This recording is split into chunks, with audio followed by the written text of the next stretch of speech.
खरीप 2024च्या अनुदानाचा हप्ता अजूनही शेतकऱ्यांना मिळालेला नाही।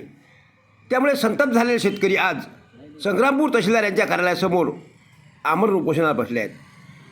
शेकडो शेतकऱ्यांना हा विमा अजून मिळाला नसल्याचा आरोप संघटनेच्या नेत्यांनी केला आहे।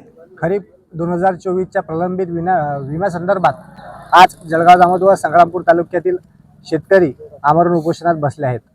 जवळपास तब्बल 1 वर्ष पूर्ण झाले आहे की खरीप 2024चा विमा हा प्रलंबित आहे।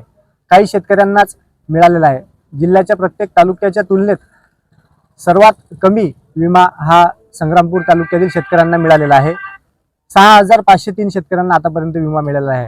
हा अन्याय या संग्रामपूर तालुक्यातील शेतकऱ्यांवर करण्यात आलेला आहे। आणि आज काही शेतकऱ्यांचे क्लेम कॅल्क्युलेट झालेले आहे, परंतु क्षेत्रफळ जास्त, नुकसान टक्केवारी जास्त, तरीही त्यांना रक्कम एकदम तुटपुंजी अंदाजे 2200 ते 2300 रुपये एकरीप्रमाणे ही त्यांना मदत ही दिली जात आहे।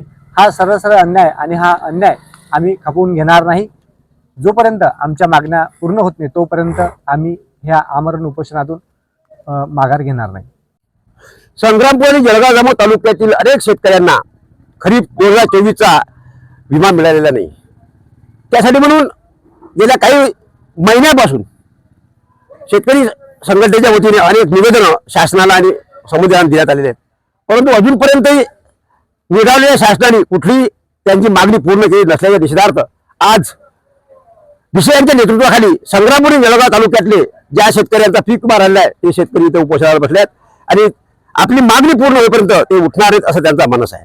कॅमेरामॅन सुरेश परला दातार, साक्षीदार न्यूज, संग्रामपूर।